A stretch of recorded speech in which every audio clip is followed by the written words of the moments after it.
Tonight, an RCMP officer involved in capturing Myles Sanderson describes the harrowing chase to an inquest in Saskatoon. Also, how two men came to the rescue of a senior during Saskatoon's latest snowstorm. Plus, when girl math doesn't add up, how an attempt at trendy marketing from the Saskatchewan Roughriders fell flat. This is CBC Saskatchewan News.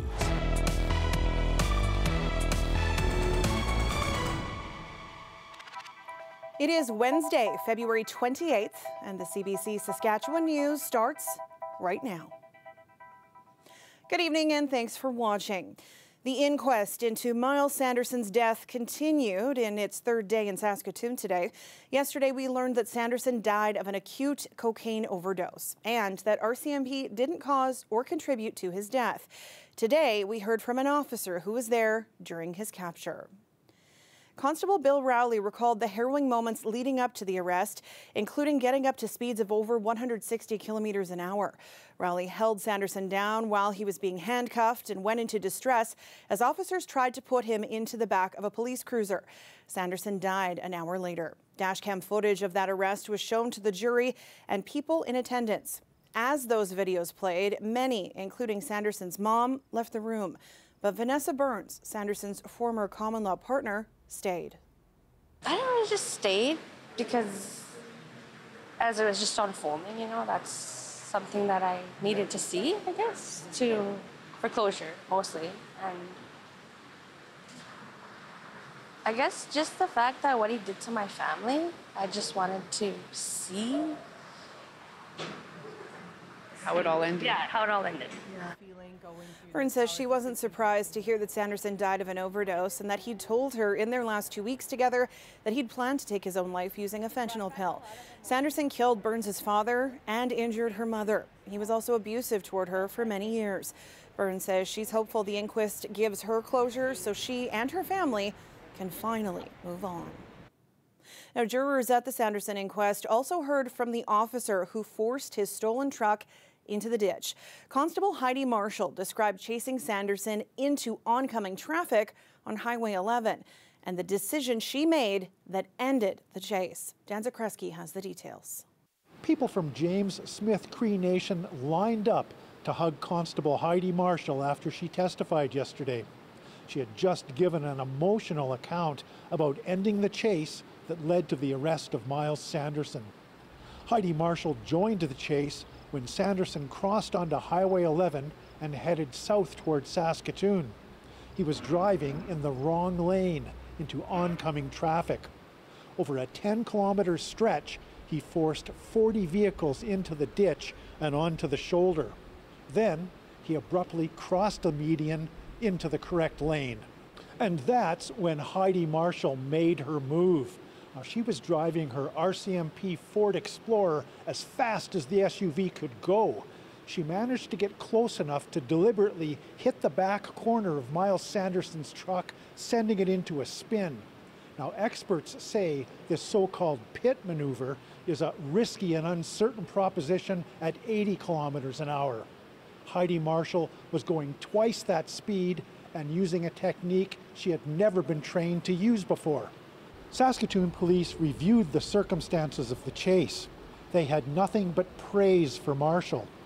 While testifying, she said that she allowed herself a moment to think about her two kids. Then she locked on to Myles Sanderson and the job at hand. Myles Sanderson died of a cocaine overdose shortly after RCMP pulled him from the stolen truck. Dan Zakreski, CBC News, Saskatoon.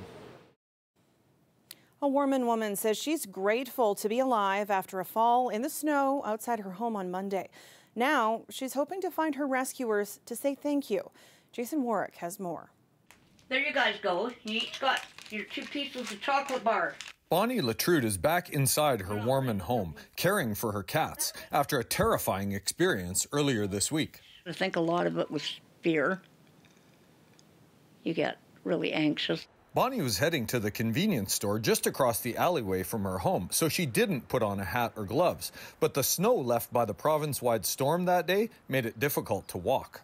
Anyway, I did that and thought, oh, well, got my big boots on, I'll make it over there. And didn't make it, fell in the snow and kind of stayed there for a while. And then I thought, well, I have to do something.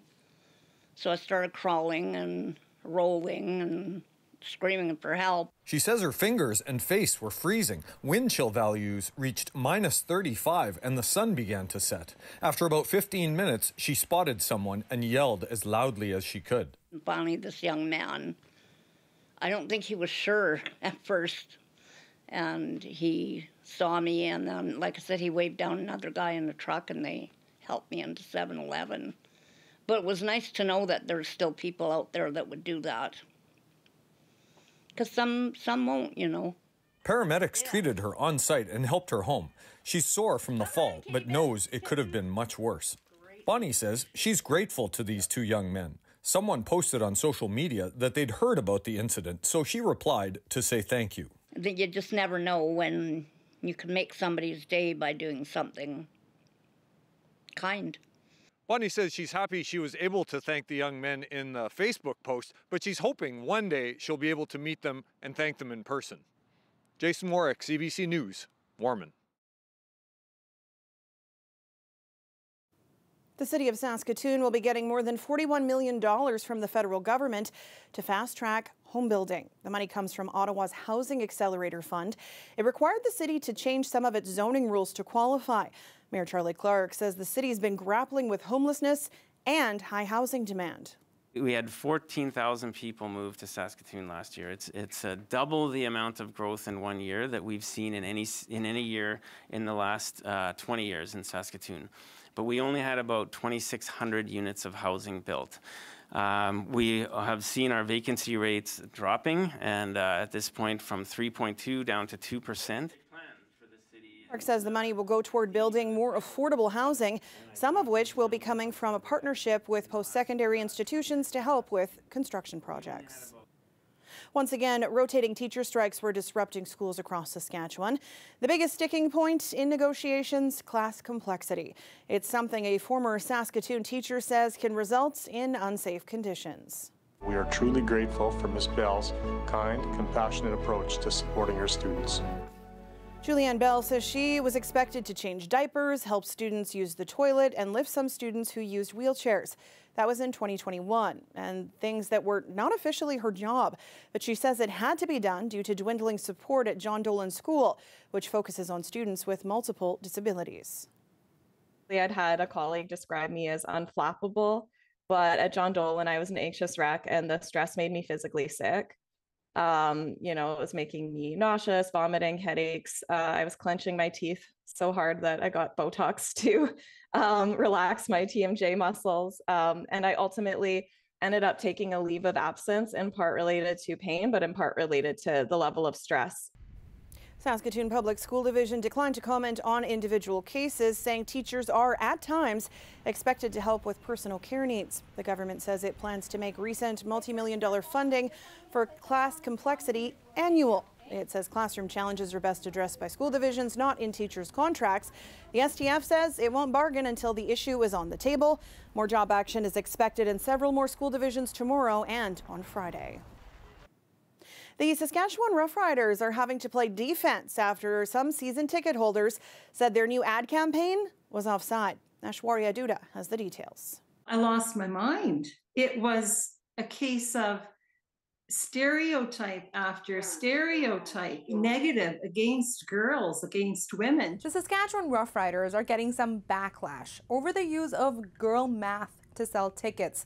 The CFL team sent out an email to season ticket holders that reads, "Proficient in girl math? It's basically free." The ad goes on to say, literally the best excuse to wear matching outfits and take the stairs, earn the seltzers. The team is trying to pull off the TikTok trend. If I pay for something with cash, it's free. Why?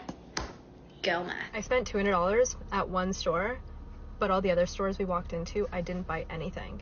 So when you spread it out, that was good. You saved money. I saved money. What is this called? Girl math? Girl math. But some longtime football fans and some marketing experts say the Roughriders fumbled on this one. Take the stairs and earn the seltzers did it to me.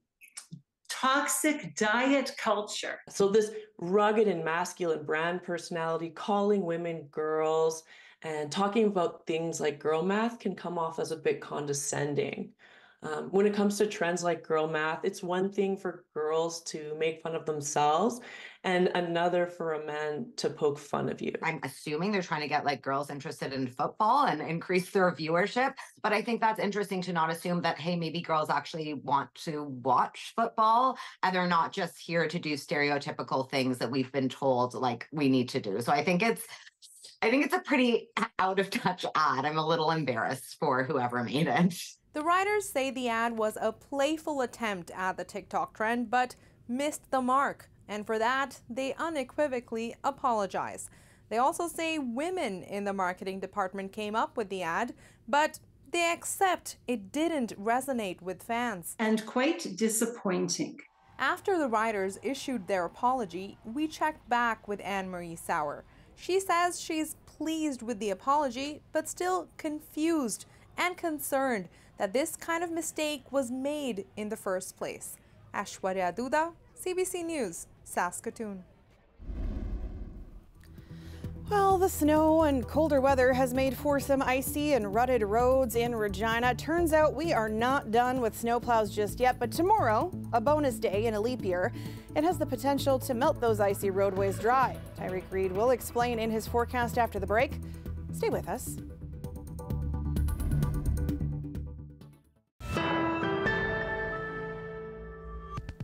Welcome back. We've been telling you about the early start to wildfire season in parts of Canada for a while now. It follows the country's most destructive wildfire season ever in 2023 that burned close to 19 million hectares. There are at least 53 active wildfires burning in Alberta, even though the season normally starts March 1st. Alberta has been facing warm and dry conditions, and it could be in for another grim season. The province is busy bolstering resources and aiming to add 100 firefighters to the front lines. A record 2.2 million hectares burned in Alberta last year. And in neighboring BC, there were more than 100 reported fires at the start of 2024. They're holdovers from last summer that haven't gone out over winter. This weather update is brought to you by Titan Automotive, proud member of the Capital Automotive Group.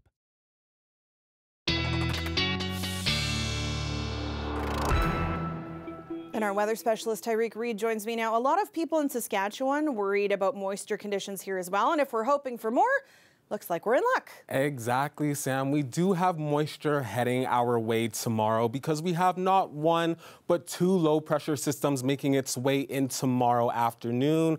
First, it will hit through central parts of the province, moving in from Alberta. But it's that second system that we're really going to want to focus on. That's going to go through northern parts of the province. But we'll be seeing some mixed precipitation down here in southern parts of the province. That could even lead to freezing rain for us. Now, once this moves out on Friday morning, we'll be left with around 10 to 15 centimeters of snowfall for our friends in northern areas of Saskatchewan. So you're definitely going to want to get those shovels handy.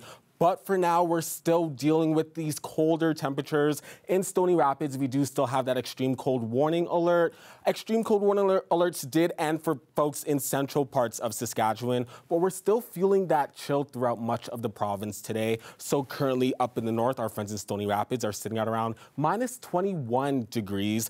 Down in south and central Saskatchewan, here in Regina, we're currently sitting at around minus 14 degrees. In Saskatoon, our friends there are sitting at around minus 17. And in Maple Creek, above zero. I don't know what's happening there, but I guess I gotta move there. Now, of course, we want to think about those wind chills when we're talking about the cold. So here in Regina, it does feel more like minus 25 with that wind chill. In Saskatoon, feeling more like minus 28, and in Maple Creek, still 4 degrees. Lucky them. Now, we did feel those winds gusting throughout today, gusting near 40 kilometers an hour, actually. And as we head into tomorrow, closer to that system that is moving in, we will see those winds gusting near 60 kilometers an hour in some places. So you're definitely gonna want to hold on to your hats. Now, I know not everyone is a fan of the wintry weather, but I think we're all fans sense of daylight, and we have been seeing more of that. It's been making me really happy. So we have been seeing the sunset closer to 7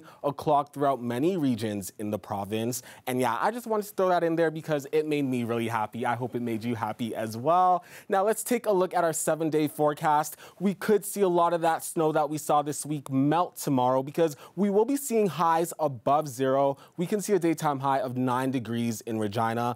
Heading into the weekend, we can see things start to cool down a bit, but still seeing a daytime high at around -1 on Saturday. We'll feel that cool air really start to make its way in heading into the week ahead. We'll see daytime highs around -14 on Monday with a chance of flurries as well.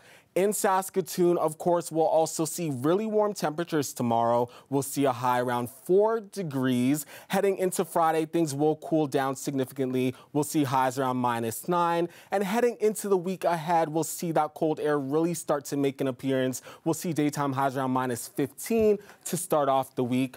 But for now, let's just get really happy and excited about that warm air moving in, Sam. For people who don't know, Tyreek is from Toronto, so we are getting him acclimatized to Saskatchewan. How is it going? It's going. Let's just say that. All right, well, you'll enjoy tomorrow for sure. Thanks, Tyreek. No problem, Sam. You can see that I have it over here. Okay. Hi.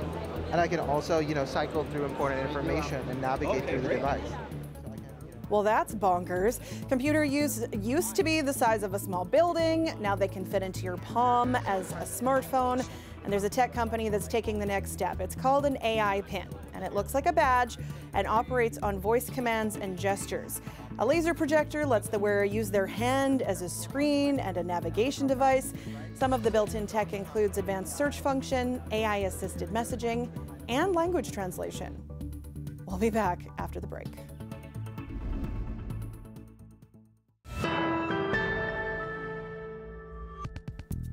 Shoppers Drug Mart is being accused of taking advantage of an Ontario government program meant to help patients with medication. CBC spoke with former employees who say upper management pushed staff to make unnecessary calls to patients, then billed the province and taxpayers. Angelina King reports.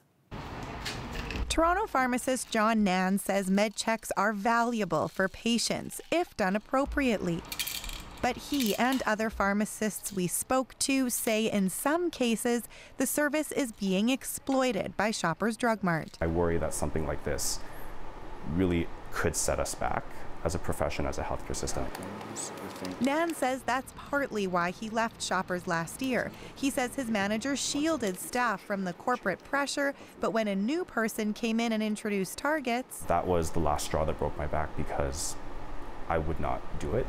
Medication reviews are done across the country, but it appears the concern over how Shoppers is doing them is striking a chord most in Ontario, where the province allows meds checks to be done over the phone instead of in person as was required before COVID-19. That phone call can bring in up to $75, $37 more than a family doctor bills.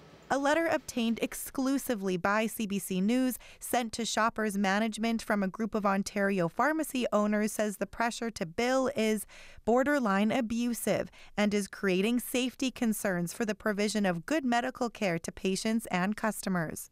I'm wondering what you or Shoppers has done to address those concerns. So once again, we take those allegations very seriously. We are certainly continuing to follow up and review this. Shoppers President Jeff Legier says there are no targets or quotas, and management does not pressure staff to bill meds checks. He says the service is having a positive impact. We certainly see meaningful outcomes for patients based on our internal data. 4 out of 10 times, there's a positive intervention that's happening for a patient. It was really uncomfortable. This former Shoppers pharmacy assistant says the pressure to cold call patients to schedule meds checks is partly why they quit. CBC isn't identifying them because they now work for a different Loblaws-owned pharmacy. I didn't feel like I was really serving the community in a helpful manner. I thought it was odd. Mary Fernando says she didn't realize she was even getting a meds check at first when her Shoppers pharmacy called and asked a few general questions about her routine medications. That is bothersome to have something that was charged that was unnecessary. Angelina King, CBC News, Toronto. The federal government introduced an online harms bill earlier this week aimed at protecting kids and other vulnerable people from hate and exploitation. But abusers have already figured out a way around it. For as little as a penny, they can send a hateful message attached to an e-transfer. Katie Nicholson explains. Angie Sweeney blocked her ex on every platform. She went out of her way to ensure all access to her was, cut off from him in terms email, social media, phone. But an hour before he killed her, he found another way, attaching abusive messages to e-transfers for small amounts of money, like this one for 1 cent. It horrified her friends. She was probably thinking oh my God, I thought I had myself locked down and safe. Abusive e-transfers were such a big problem in Australia during the pandemic, banks had to crack down. Did you know you can report abusive transactions through the CommBank app? Commonwealth Bank also launched a filtering program which blocks 400,000 abusive messages a year. Number 1. It's so successful, it's offered its technology free to other banks. Another bank down under introduced this reporting tool. Now, advocates in this country want Canadian institutions to follow suit. I think banks in this country should be taking those steps immediately. That strikes me as there's possibly a fairly easy fix to this problem. We reached out to all major Canadian banks and Interac to see what they had in place to prevent this type of abuse. Only TD and Interac responded. Both said anyone experiencing abuse should notify their bank. E-transfers are a particularly insidious way to send abusive messages because the target is often owed child or spousal support. Oftentimes, a survivor has to decide on if they're going to actively resist and put up and view these harassing and threatening messages or not be able to put food on the table. Angie Sweeney's friends hope the banks take note and make change. Any kind of change that can come about in a positive manner from this tragic situation, maybe somebody else won't have to go through something that, she went through. And one less avenue for abusers to target survivors. Katie Nicholson, CBC News, Toronto.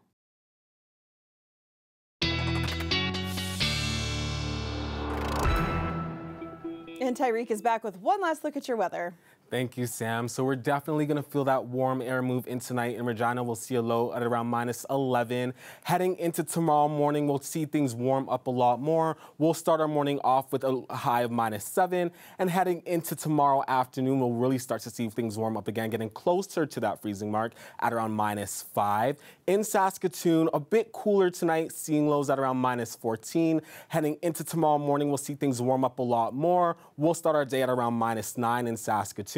And heading into tomorrow afternoon, that's when we really get to see that freezing mark make its way in. We'll see temperatures at around -1 tomorrow, Sam. I can't wait. Me too. And it's leap year day, too. It is. All right. Thanks, Ty. No problem.